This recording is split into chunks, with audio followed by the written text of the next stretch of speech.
오늘 성경에 베드로가 예수 그리스도를 통해서 엄청난 그 우주적인 비밀을 소유한 채 참 살아가고 있다가 주의 복음을 위해서 너무나 결정적인 그 순간에 도구로서 쓰임받는 그런 아름다운 모습을 우리가 본문에서 찾아볼 수가 있습니다.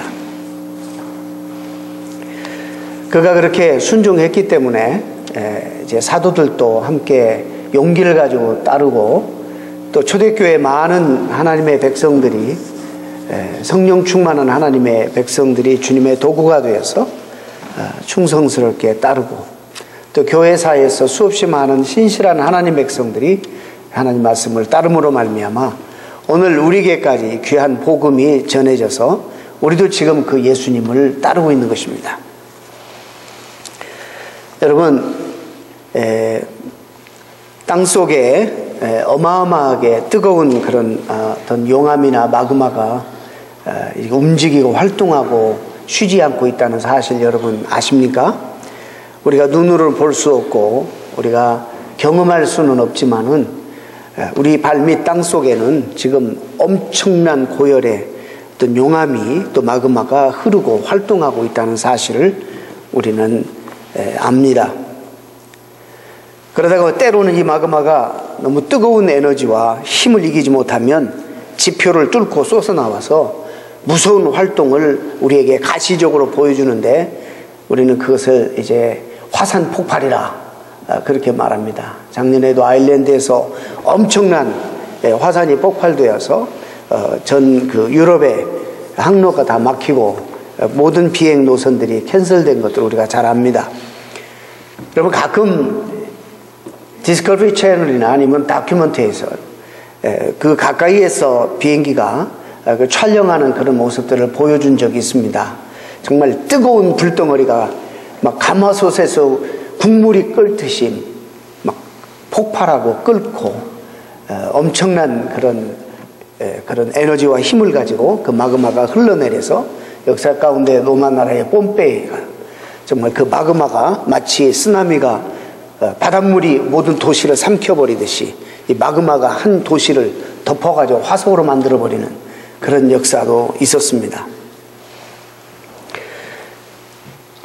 화산이 폭발하는 것을 보면서 평소에 잊어버리고 있었던 사실, 우리 지표면 바로 밑에서 우리 발밑에서 지금도 어마어마한 양의 마그마가 용암이 엄청난 열을 뿜으면서 활동하고 있다는 사실을 우리가 깨닫게 됩니다.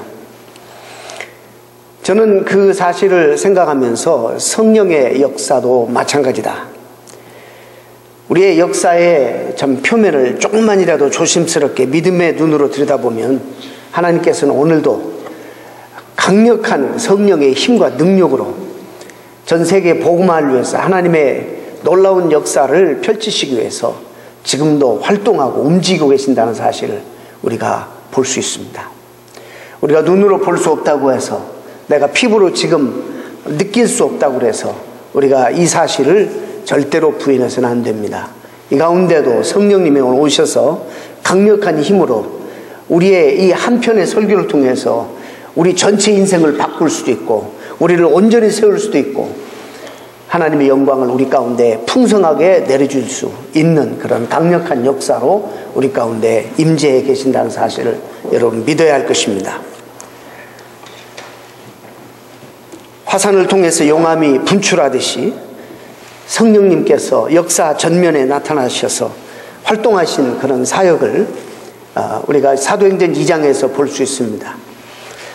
120명이 모여서 함께 기도에 전혀 힘쓸 때에 성령을 사모하고 기도할 때 성령이 그 가운데 임하는데 마치 역사가 뚫어져서 지표면을 뚫고 쏟아나는 용암처럼 물론 하늘로부터 내려오신 성령이지만 그런 비슷한 어떤 이미지를 연상할 수 있습니다.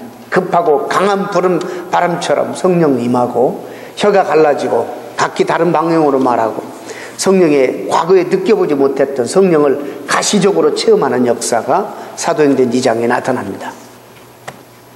그리고 난 다음에 그 이후로도 이 성령 받은 사람들이 복음을 전하는 현장 경험할 때마다 그 현장 속에 성령은 역사하셨고 믿음으로 기도하는 그 하나님의 경건한 성도들의 그 기도 현장 속에 성령은 강력하게 나타나셨습니다.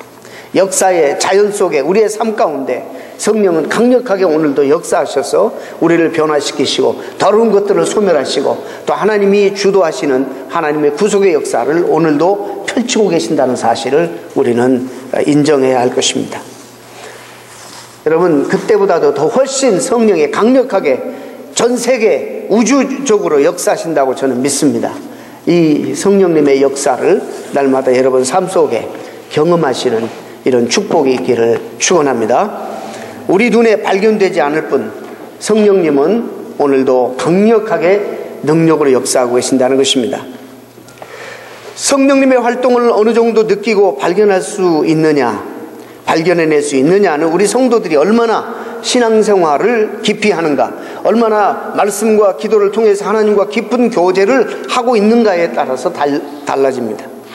말하자면 우리들 자신의 삶과 이 우리 주변의 영역 세계 안에서 활동하시는 살아계신 하나님의 손길을 얼마나 우리가 예민하고 깊게 느끼느냐는 것이 우리 신앙생활의 사실상 깊이를 재는 척도입니다. 따라서 우리 성도들은 이 성령님의 손길을 우리가 예리하게 체험하면서 신앙생활을 해야 합니다. 그래서 우리가 날마다 새 힘을 얻고 청년도 넘어지고 장정도 자빠지지만은 여호와를 앙망하는 여러분들은 성령님의 도우심으로 날마다 새로운 힘을 공급받고 우리에게 주어진 많은 도전들과 어려움 이기며 승리하는 신앙생활의 참 영광과 능력과 맛을 경험할 수 있도록 여러분에게 간절히 부탁을 드립니다. 오늘 본문에도 보면 이 성령님의 역사가 이 배후에서 강하게 역사하시는 것을 봅니다. 바로 이 베드로가 그것을 느끼는 것입니다. 베드로가 지금 많이 변화가 되어서 지금 많이 변화되는 과정에 있는데 여러분 수백 년 동안, 아니 어쩌면 1500년 동안, 수백 년 동안 그들이 이미 생각해 왔고 많은 사람들과 율법학자들을 통해서 이미 체계화된 그들의 사상을 꺾어버리는 놀라운 그 유대의 벽을 뛰어넘는 그런 행동을 리더로서 감당합니다. 이 베드로는 내가 이것을 순종하고 이 길을 걸어갈 때에 이제 맞게 되는 저항과 반대와 어려움들을 그는 알았습니다. 여러분 11장에 가면 이가 이방인 집에 고넬료의 집에 갔다는 사실 때문에 예루살렘 성도들에게 엄청난 공격을 받는 내용이 나옵니다. 그럼에도 불구하고 다 알았습니다. 이 저항 그리고 이런 어려움, 많은 저항과 반대 그리고 챌린지를 받을 줄을 알았습니다. 알았으면서도 그가 그 길을 수백 년 동안 그 유대교 사상 속에 쩔어 있고 그 사상을 벗어나지 못하는 바로 이런 상황 속에서 어쩌면 민족의 반역자 같은 그런 행동을 지금 하는 거예요. 여러분 이 당시의 문화를 모르면 그냥 단순히 한 사람이 복음을 듣고 기뻐서 이것을 이방인들과 함께 하나님 뜻으로 깨달아서 찾아가서 복음을 전했다, 이런 스토리로 서술할 수 있지만 아닙니다. 이거는 엄청난 역사의 새로운 장을 여는 어마어마한 그런 민족적인 대반역의 그런 행동입니다.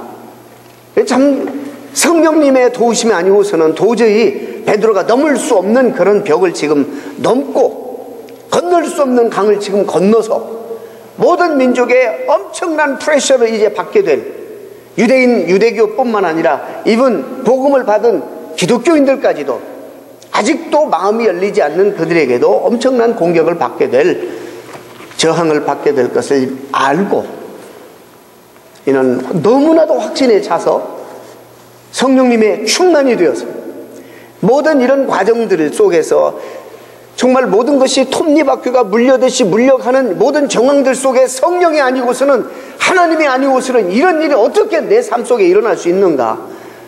내가 갈등하는 이 갈등도 지켜보시고 내가 고민하는 이 주저하는 이 발걸음까지 지켜보시는 하나님께서 강력하게 거절할 수 없도록, 돌아설 수 없도록 몰아붙이시는 성령님의 이 강한 능력을 그가 깨닫고 그 길을 가는 것입니다. 여러분 본문을 잠깐 보겠습니다.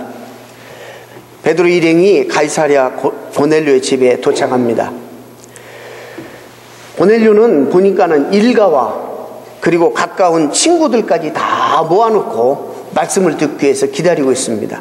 본문의 원문을 가만히 살펴보면 지금 이 지배자의 장교지 않습니까? 지배자의 이게 참 기득권자인데, 지금 베드로는 누구냐면 이 사람은 유대인 가운데서도 별로 돋보여지지 않는, 비린내 나는 갈릴리 바다에서 고기 잡다가 예수님에게 픽업되어서 한 3년 예수님 따라다니다가 뭐 예수는 믿는다, 뭐 예수님을 따르는 자라는 소문이 있는데 무식한 사람이고 별로 돋보여지지 않는, 그 역사에 그 시대에 별로 중요하지 않는 이런 지배국의 한 사람입니다.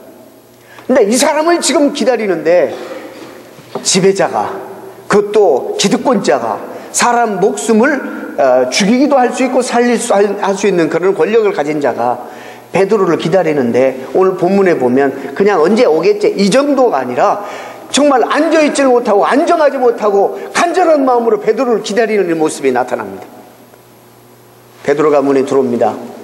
어떻게 하죠? 하나님을 보는 것처럼, 메시아를 만난 것처럼 그는 엎드려서 절합니다. 여러분, 여기서 기다리다 라는 표현은요, 어떨 때 이 단어를 사용했냐면 이스라엘 백성들이 메시아를 기다리는 그런 마음, 어떤 환자가, 죽어가는 환자가 있는데 예수님을 초청했습니다. 그 예수님 오셔서 이 환자를 고쳐주시기를 위해서 예수님을 기다리는 그런 마음, 이럴 때 사용한 단어를 지금 사용하고 있는 거예요.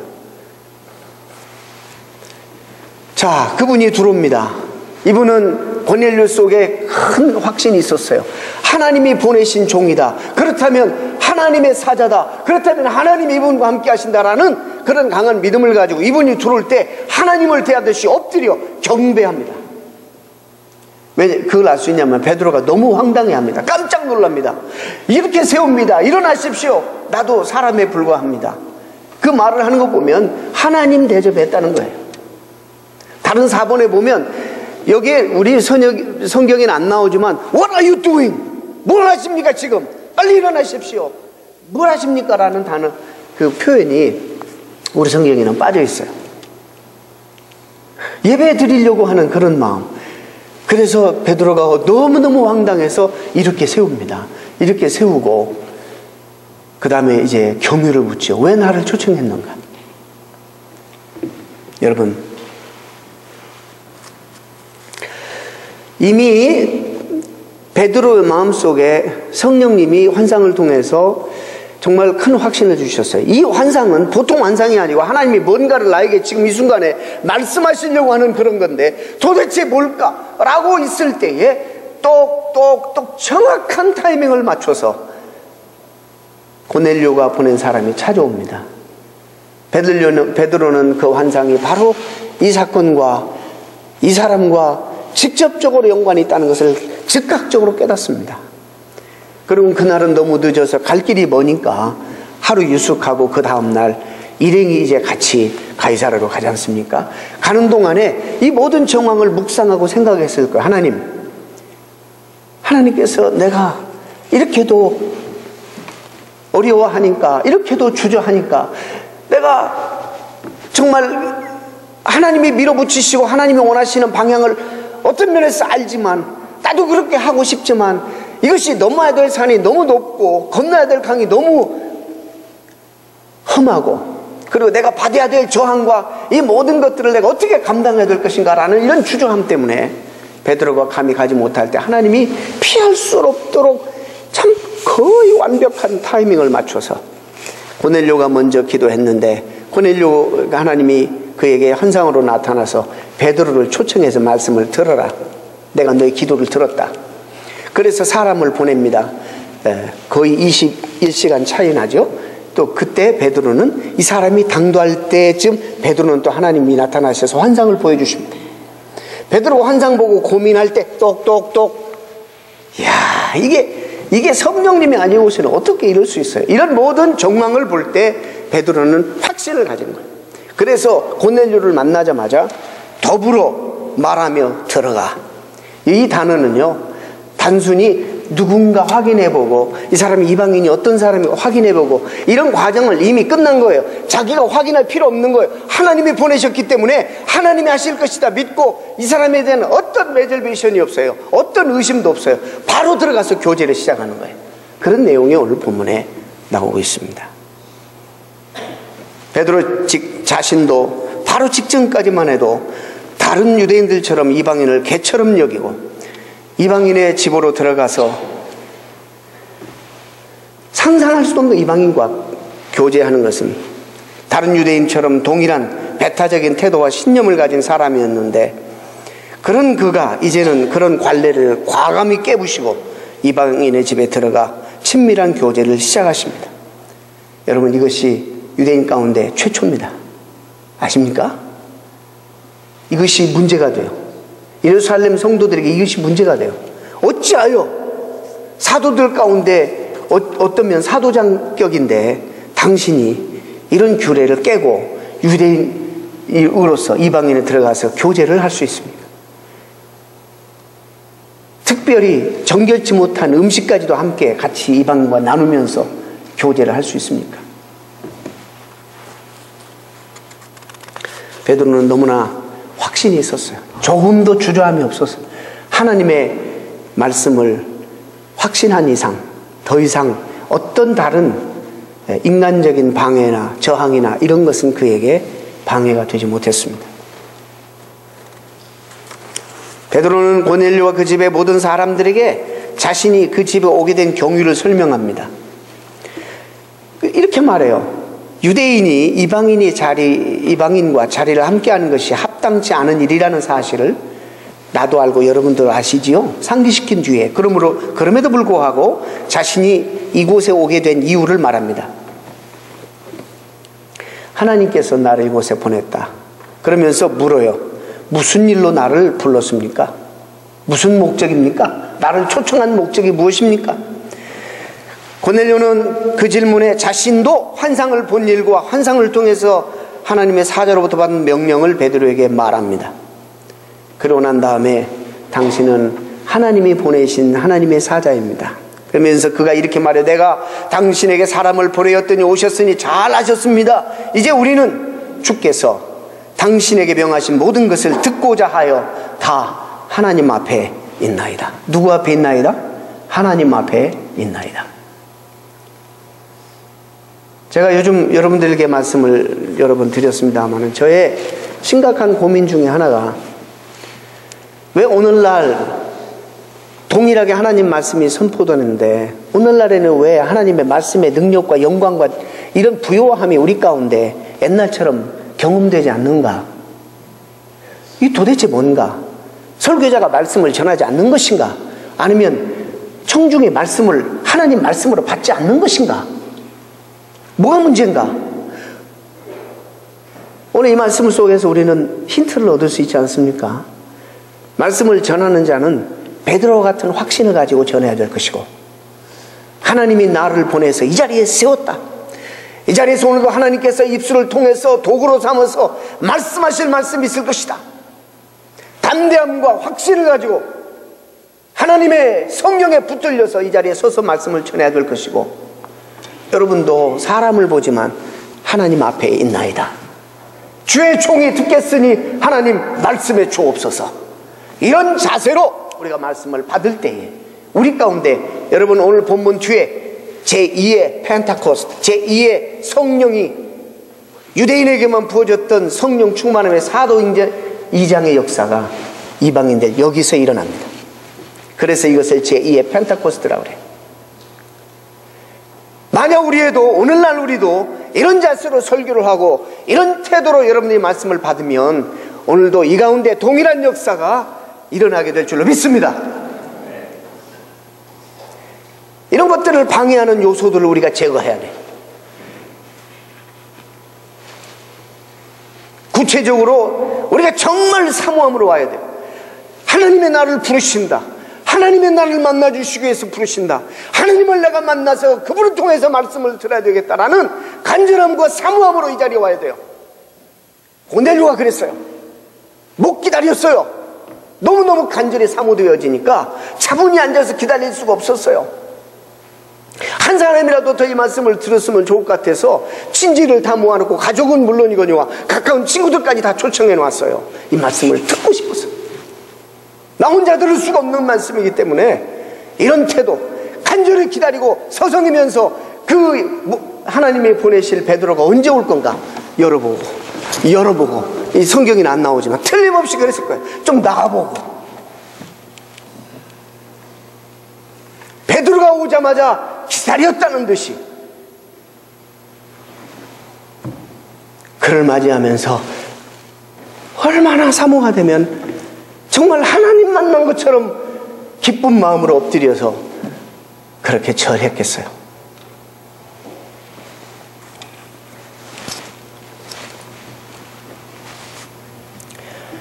베드로는 이 모든 그 순간까지 어쩌면 이렇게 하나님이 이들의 마음을 준비시켜 놓으셨을까? 어쩌면 이렇게 모든 정황이 정말 내 마음을 하나님 아셔서 나를 도구로 이렇게 사용하실까? 내가 이 상황 속에서 하나님 앞에 정말 쓰임받는다는 것이 얼마나 큰 축복이고 영광인가 하면서 입을 열어요. 베드로가 입을 열어 가로되 내가 참으로 하나님은 사람의 외모를 취하지 아니하시고 각 나라 중 하나님을 경외하며 의를 행하는 사람은 하나님이 받으시는 줄을 깨달았다. 이 말씀은 하나님이 유대인만 편애하지 아니하시고 이방인도 하나님이 동일하게 사랑하신다는 사실을 깨달았다 이 말이에요. 이 말이요 유대인들이 들으면 그때 역사를 제가 좀 설명할 거예요. 이게 엄청난 반역적인 말이에요.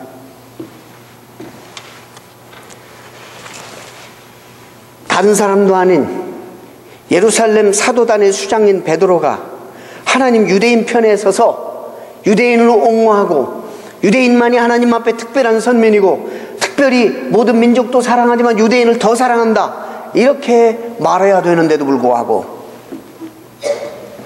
유대인만 하나님이 사랑하지 않고 절대로 유대인이 특별할 것이 없고 유대인에 대해서 비판하기를 시작하는 거예요. 유대인의 잘못된 생각, 그동안 자기가 가졌던 잘못된 생각, 유대교에서 가지고 있었던 수백 년 동안 그들의 전통으로 붙들고 있었던 이 모든 고정관념 생각들이 잘못되었다는 것을 자기 입으로 지금 비판하는 거예요. 이는 베드로의 이런 태도는 향후 예루살렘 교회의 이방인 정책에 있어서나 초대교회의 선교 역사 전개 과정에 있어서나 엄청나게 중요한 하나의 고비를 넘는 도전적 발언입니다. 유대인만이 아니라 어느 나라든지 아마 이 베드로는 자기 조상 아브라함을 처음에 하나님이 부르셨을 때 하셨던 말씀을 그 본질적인 하나님의 말씀을 기억해냈을지도 몰라요. 창세기 12장 내가 너를 통해서 너 민족을 통해서 너를 통해서 즉 너를 통해서 태어날 예수 그리스도를 통해서 천하 만민이 모든 족속이 복을 받게 할 것이다 라는 말씀, 그 모든이라는 말을 다시 한번 유대인만이 아니라 모든이라는 말을 그는 다시 한번 깊이 묵상하셨을 거예요.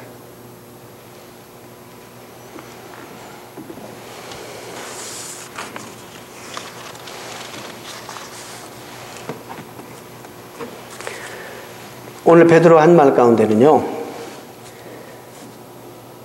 유대인이 선을 행한 것이나 이방인이 선을 행한 것이나 동등하다. 하나님 유대인을 사랑하는 것이나 이방인을 사랑하는 것이나 동등하다. 이런 말씀이에요. 이 같은 생각은 하나님과의 관계에 있어서 유대인들이 단연 우월한 입장이 있다고 믿어온 유대교인들의 관점에서 보면 매우 중대한 변화를 뜻하는 도전적인 말이고 민족적으로 신앙적으로 반역적인 말이에요. 여러분 아마 이런 생각이 떠오를 거예요. 어쩌니 저쩌니 해도 그래도 역시 유대인들은 하나님의 선택받은 민족이 아닙니까? 그들에게 하나님이 율법을 주시지 않았습니까? 그들 가운데 많은 선지자들을 내셔서 하나님의 구속의 역사를 기록하게 하시고 계획을 선포하지 않았습니까? 그들의 혈통을 통해서 그래도 만민을 구원할 메시아를 보내지 않았습니까? 그들 가운데 12명의 제자를 하나님 훈련시키셔서 예수님이 초대교회 정말 교회 초석이 되게 하지 않았습니까? 그 성령 받은 그런 사람, 유대인들 중심으로 교회 복음이 확산되지 않았습니까? 특별하지요. 바울도 로마서 9장에 보면 유대인들이 특별하다는 식의 내용을 조금씩 설명합니다. 맞습니다. 분명히 이런 요소들은 하나님이 유대인들에게만 베푸신 특권이고 은혜입니다. 자랑할 만도 합니다. 그런데요, 제가 한번 질문하지요. 이 문제가 있는데 이 특권이 무엇에 근거하여서 주어졌느냐에 있습니다. 무엇에 근거하여서? 이 민족이 혈통상 다른 민족보다 혈통이 우수해서 그러는 것인가? 이 민족이 다른 민족에 비해서 정말 혈통적으로 아니면 본질적으로 선행을 더 잘해서 그런 것인가? 아닙니다.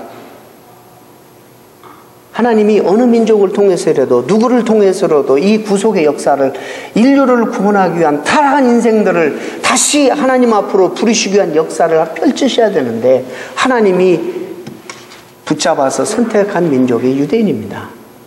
그게 아브라함입니다. 아브라함이 하나님 앞에 선택받을 만했나요? 우상장사의 아들로 도덕적으로도 형편없고 영적으로도 형편없고 별로 인간성도 별로 안 좋은 사람입니다. 사실 처음에는 다 얘기 못해요. 설명을 여러분 좀 대충 아시니까. 하나님이 그토록 싫어하는 우상장사의 아들이요, 도덕적으로도 뭐 대단한 사람 아닙니다. 아내 팔아가지고 돈벌이나 하는 사람이에요.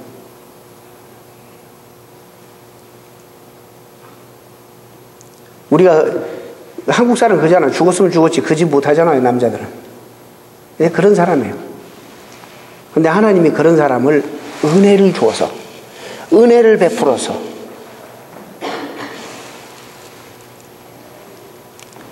그들이 선택받은 것은 하나님의 은혜에 근거한 것입니다. 불쌍히 여기고 긍휼히 여겨서 은혜를 베푸신 거예요. 역사 전체가, 성경 전체가 그것을 이야기하고 있는 것입니다. 그런데요, 점점점 우리가 하나님 앞에 은혜를 입고 이런 특권과 축복을 이루었다, 이걸 내가 누리게 돼야, 이것이 감사할 조건이고 이것이 하나님 앞에 큰 영광이다 생각하던 생각들이 점점 바뀌어져서 이제는 은혜보다는 특권, 공로 이런 것들이 앞서게 된 거예요.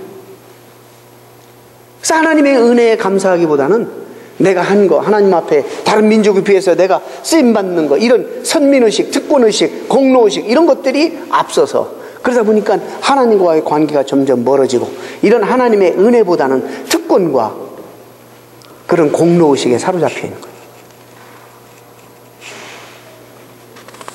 그러므로 이들은 우주적인 하나님을 자기 민족에 가둬버리고 복음을 민족 복음으로 만들고 하나님을 민족 종교로 만들고, 그래서 이 하나님은 우리만 소유해야 되고 이 하나님은 우리만을 선택했고 우리만을 사랑해야 되는 하나님으로, 그래서 하나님이 주신 은혜와 사랑을 나누기를 싫어하는, 특히 누구에게 이 좋은 것을 저 어떻게 개 같은 이방인에게 나눌 수 있어요? 나눌 수 없는 거예요. 이런 문제, 이것을 신학적으로 만들고 이것을 전통으로 만들어서 수백 년 동안에 1500년 이상 수백 년 동안에 율법학자들을 통해서 이것을 체계화시켜가지고 이것이 피가 되고 살이 되도록 백성들에게 만들었어요. 그래서 이 유대인의 벽을 넘는다는 거 단순히 생각하면 안 됩니다. 수백 년 동안 우리 일제 36년간의 이 관계 때문에 지금까지도 이 민족정신 속에, 저희 어릴 때도 아버님이, 저는 일제시대에 안 살았어요. 느닷없이 이제 막 이성이 깨일만 할 때 장롱 속에서 태극기 하나를 꺼내시면서 민족정신을 저한테 고취시키셨어요. 지금 생각해 보니까 뭐 이해할 만도 하지만 사실 어릴 때부터 저는 어린 마음에 이런 걸 가지고 일본에 대해서, 우리 다 그런, 여러분 잘 모르시나 젊어서?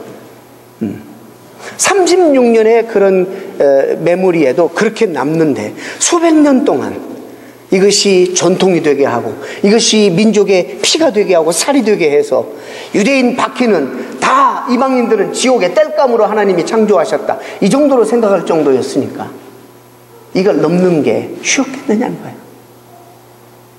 이제 베드로가 감당해야 될 이 저항과 이 엄청난 반대를 아마 이것 때문에 누구도 하나님의 뜻을 깨달았어도 누구도 뛰어들지 못하는 이 선교를 오늘 이 사람이 한 거예요.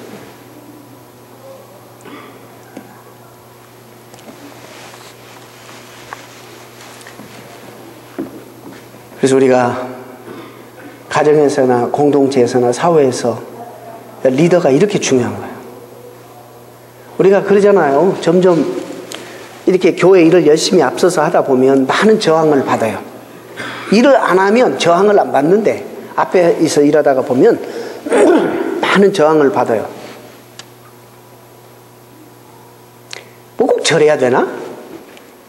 뭐 이게 요란스러워? 여러분, 분명한 것은 리더는 이것이 하나님이 주셨다라는 확신이 있어야 돼요. 그리고 움직여야 돼요. 그렇게 안 하고 내 생각으로 움직이니까, 내 의로 움직이니까 저항 부딪히면 상처받아요. 그리고 주저앉아요. 하나님이 나에게 주셨으면 무슨 저항이 무슨 문제예요? 여러분 그러지 않습니까? 하나님이 나에게 성령으로 나에게 확실한 말씀, 확실한 그런 확신을 주셨으면 어떤 저항이 와도 누가 뭐라고 해도 여기 상처받으면 안 되지. 하나님의 일인데. 근데 왜 우리가 자주 실족하느냐? 내 의를 드러내니까. 겸손함으로 하지 못하니까. 하나님이 주셨다라는 확신이 없으니까. 그냥 전통 붙들고 그래야 될 것 같아서 내 상식으로 하게 되다 보면 이런 저항에 부딪히게 됩니다. 오늘날의 성도들도 유대인들이 빠졌던 함정에 우리 자신들도 모르게 빠질 수 있습니다. 처음에는 오직 은혜로 구원받고 하나님 부르심 받은 것을 영광으로 알고 겸손하게 감사함으로 그냥 아골골짝 빈들에도 복음 들고 가겠다 눈물 콧물 흘리며 하나님 앞에 헌신합니다. 그리고 겸손히 시작합니다. 그러다가 교회 생활과 신앙생활이 연륜이 쌓여가고 그 다음에 교회 굵직굵직한 일들을 해내고 교회가 위기 있을 때 어려움 있을 때 정말 기억될 만한 그냥 헌금도 팍팍 내고 정말 기억될 만한 그런 리더십도 발휘해서 교회를 세우고 공동체를 세우고 그런 일들이 이것이 나중에는 이것이 공로가 되고 그것이 자꾸 뿌듯해지고 나도 모르게 입으로 나와서 남들에게 자랑하게 되고 남들 주일 성수 못하는데 어떤 방법으로도 주일 성수 그것도 1, 2년 다니고 수년 하면서 참 그 생각하면 내가 대견스럽고 대견스러움을 떠나서 이것이 공로가 되고 그리고 이것이 자주 주일 성수 아는 사람들에게 비교해서 자기가 우쭐해지고 대견스러워지고 자꾸 입 밖에 내게 되고 자기 의가 되고 공로가 되고 주일 성수 한번 주일날 나오는 것도 힘들어서 그냥 너무 힘들어 하는데 큐티도 하고 수요 예배도 하고 새벽 기도도 나오고 정말 대견하잖아요. 대견합니다. 근데 어느 순간부터 내가 나와 같이 그렇게 못하는 사람들에 대해서 무시되고 이런 사람들을 함부로 여기게 되고 우리도 이런 유혹에 빠질 수 있어요.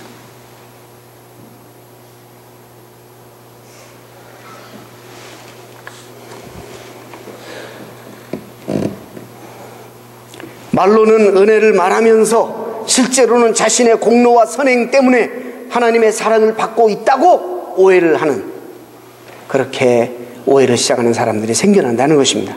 사랑하는 성도 여러분, 다시 한번 우리가 기억해야 할 것입니다. 우리가 하나님의 자녀된 것, 하나님의 사랑을 받고 있는 것, 관심을 받고 사랑받고 이렇게 풍성하게 살고 있는 것은 전적으로 우리의 공로와 우리의 선행 때문이 아니라 하나님의 은혜 때문입니다.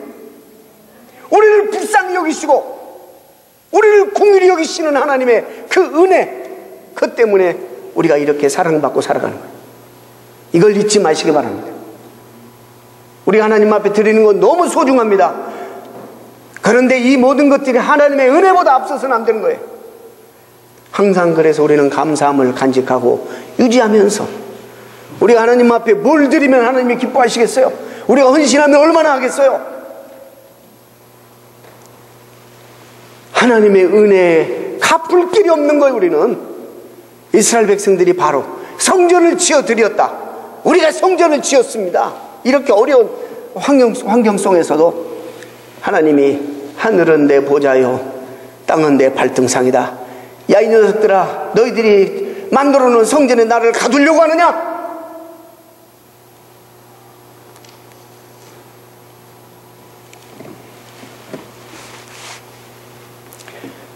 우리는 하나님 앞에서 우리의 선행 공로 아무것도 자랑할 것이 없는 사람들입니다. 오직 우리는 하나님 앞에 주의 은혜에 감사합니다. 하나님의 긍휼하심, 하나님의 사랑, 은혜에 감사합니다. 이러고 하나님 앞에 나가야 돼요. 이런 자세를 가지고, 이런 생각을 가지고 평생 하나님 앞에 감사하면서 기쁨으로 하나님 앞에 쓰임 받아야 돼요.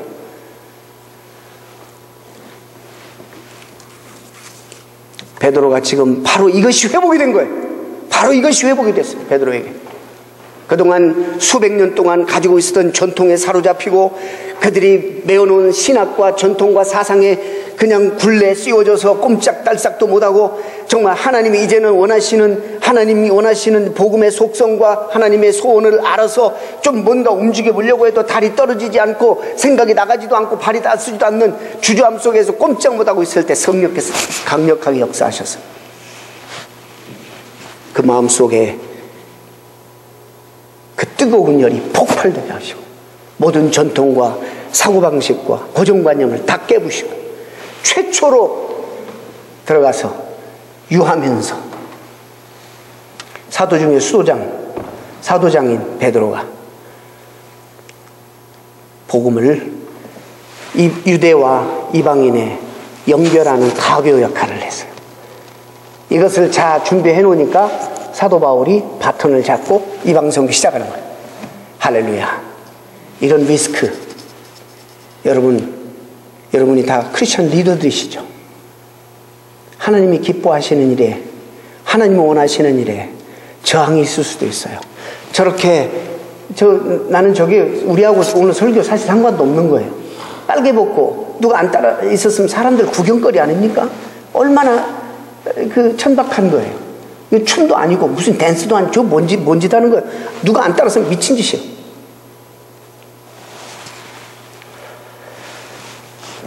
성령이 우리와 함께 하십니다.